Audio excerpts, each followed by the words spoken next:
नमस्ते दोस्तों, मैं बॉलीवुड एक्टर जेपी शर्मा फिर से एक बार आपका स्वागत करता हूं हमारे इस अनोखे कार्यक्रम शकुनी के बोल में। आज की हमारी कहानी का शीर्षक है पापा कहां चले। सेवाराम जी एक मामूली क्लर्क थे और जैसा उनका नाम वैसा उनका काम। वो ऑफिस में सारा दिन सबकी सेवा करते, अपनी क्लर्की का काम करते। शाम को 6 बजे टॉट वो अपने घर पहुंच जाते। घर में उनकी बीमार बीवी जो बरसों से बीमार थी, बिस्तर से उठ नहीं सकती थी, एक बड़ा बेटा। बीवी चूंकि बीमार थी, उसकी सेवा करने के लिए बड़े बेटे की जल्दी शादी कर दी गई। उससे एक छोटी बिटिया और उसके बाद एक छोटा लड़का। 6 लोगों का परिवार था। लेकिन सेवाराम जी ऑफिस से आने के बाद अपनी बीवी की सेवा में लग जाते। बीवी को बड़ा प्यार करते थे, अपने परिवार को बड़ा प्यार करते थे, कभी शिकायत नहीं करते थे। बड़े बेटे को अक्सर बोला करते थे कि बेटा नौकरी की तलाश जल्दी कर। दोस्तों, आप जानते हैं कि मामूली तनख्वाह में 6 लोगों का परिवार चलाना, ऊपर से कोई त्योहार, कोई उत्सव, कोई शादी ब्याह, कुछ न कुछ परिवार में लगा रहता था। तो जब भी ऐसा कुछ होता, पैसों की आवश्यकता होती, सेवाराम जी लोन उठा लेते। अब वो लोन चुकता होता, इससे पहले फिर कोई न कोई त्योहार, कोई न कोई फंक्शन, कोई न कोई उत्सव, कोई न कोई ब्याह शादी, कुछ न कुछ आ जाता था। बरसों हो गया उनको लोन के जाल से उलझते हुए थक गए, टूट से गए थे। बार बार बेटे को बोलते कि बेटा तुम नौकरी ढूंढो। बेटा बोलता पापा मैं क्या करूं, मैं जाता हूं, नौकरी की उम्मीद लेके जाता हूं, लेकिन मैं जितना पढ़ा लिखा हूं वो तो जाने दीजिए, मुझे कोई चपरासी की भी नौकरी नहीं दे रहा है, रोजगार है ही नहीं, मैं क्या करूं। बाप बेटों में तकरार होने लगी। बीमार बीवी कभी बीच में बचाव कर लिया करती, जैसा कि हर माँ करती है। बोलती है क्यों डांट रहे हो, सारा दिन निकलता है नौकरी की तलाश में, अब नौकरी नहीं मिल रही है तो क्या जान लोगे इसकी। इस तरह से बरसों से उनके परिवार में यही सब चलता रहा। सेवाराम जी इस उम्मीद में नौकरी करते रहे कि अब कर्ज से मुक्ति मिलेगी, अब कर्ज से मुक्ति मिलेगी, अब कर्ज से मुक्ति मिलेगी। दोनों छोटे बच्चे भी अब बड़े होने लग गए थे और खर्चा बढ़ गया। अब सेवाराम जी ने अपने ऑफिसर से चर्चा की।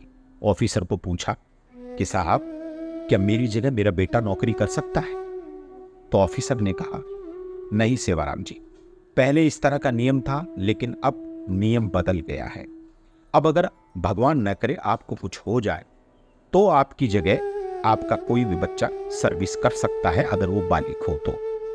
सेवाराम जी ने बहुत हाथ जोड़े, बहुत पांव पकड़े, बोला साहब कुछ तो, मैं बूढ़ा हो गया हूं, अब मुझसे जिम्मेदारियों का बोझ सहा नहीं जाता है, कुछ दया कीजिए। तो ऑफिसर ने कहा सेवाराम जी मैं क्या दया करूं, रूल तो रूल है ना, उसके हिसाब से ही आपको चलना पड़ेगा।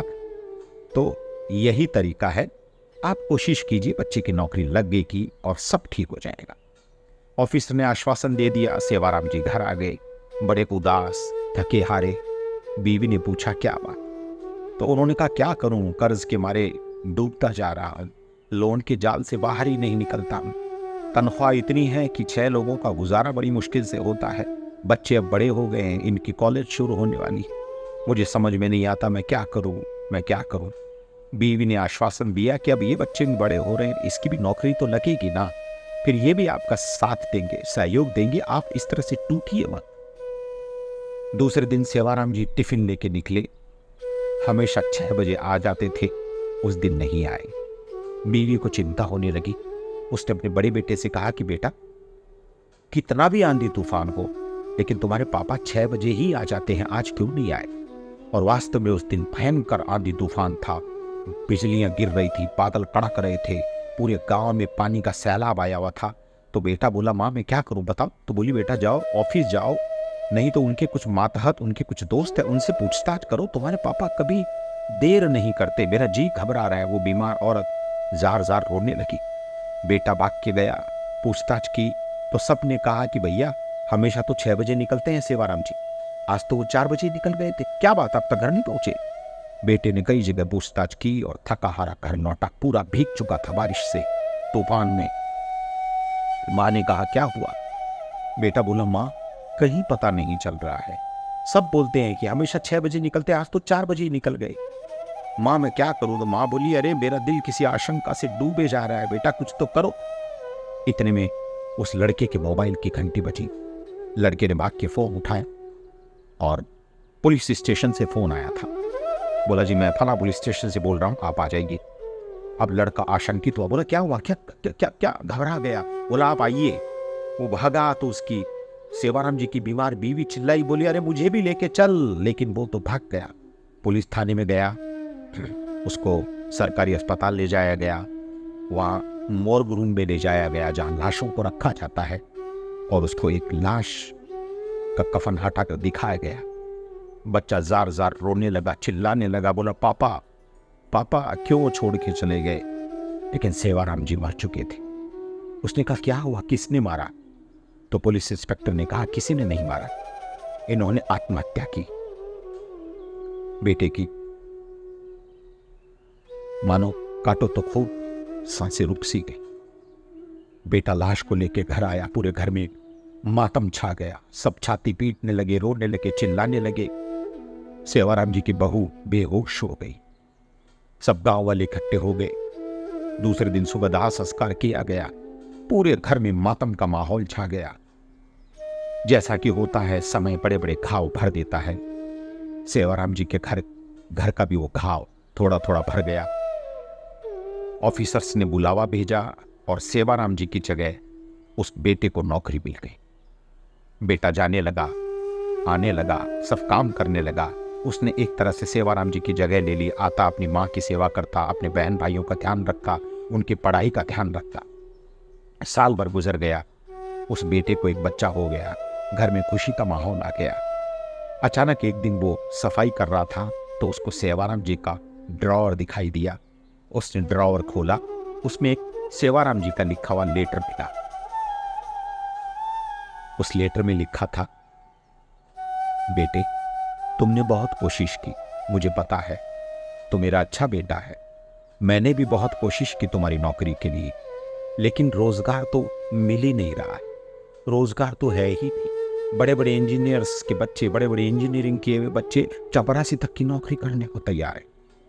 इतना संघर्ष और पूरा जीवन मैंने कर्ज में निकाल दिया, लोन में निकाल दिया। मेरे पास और कोई तरीका नहीं था। मैं बूढ़ा हो गया था, मेरे काम करने की क्षमता कम होने लगी थी, इसलिए मैंने आत्महत्या की है। हो सके तो मुझे क्षमा कर दे। बेटा फूट फूट के रोने लगा, रोते रोते चिल्लाया, पापा कहां चले गए? पापा कहां चले गए? क्यों चले गए? एक रोजगार के लिए। दोस्ती कहानी हमें बहुत बड़ी शिक्षा देती है। आप नेटवर्क मार्केटिंग कर रहे हैं तो आप लोगों को रोजगार देने का काम कर रहे हैं। आप नेटवर्क मार्केटिंग में लोगों को जोड़ रहे हैं, उनको प्लान बता रहे हैं, तो आप लोगों के सपने पूरे करने का साहस उठा, आप लोगों को प्रेरित कर रहे हैं। उनकी जिंदगी बदलेगी, उनकी तस्वीर बदलेगी। दोस्त, मैं दिल से कहता हूं, आप नेटवर्क मार्केटिंग कर रहे हैं ना, आप अपने आप को खुशनसीब मानिए कि आपको इस 21वीं सदी में इतना शानदार बिजनेस मिला कि जाने अनजाने में आप लोगों की दुआएं लेते हैं। आपको इतनी शानदार अपॉर्चुनिटी मिली कि आपकी आने वाली पीढ़ियां आपको याद करेगी। नेटवर्क मार्केटिंग में लोगों को ज्यादा से ज्यादा रोजगार दीजिए, ताकि किसी सेवाराम के बारे में ये न कहना पड़े, पापा कहां चले गए, पापा क्यों चले गए। दोस्त, रोजगार, आप रोजगार देने का काम करते हैं जो दुनिया का सबसे पवित्र काम है। कहते हैं ना कि आप किसी को एक वक्त की रोटी देते हो तो उसका सिर्फ एक समय के लिए पेट भरते हो, लेकिन आप किसी को रोजगार करना सिखाते हो तो पूरी जिंदगी उसके परिवार का पेट भरने का काम करते हो। कितना पुण्य का काम है। तो लगे रहिए, कोई कुछ भी बोले, लोगों को रोजगार दीजिए, लोगों को सपने पूरे करने का साहस दीजिए, लोगों को आगे बढ़ने की प्रेरणा दीजिए, ताकि सेवाराम जैसे लोग दोबारा पैदा ना हो। अगर हो तो इस तरह की आत्महत्या करने की हरकत ना करें। नमस्ते।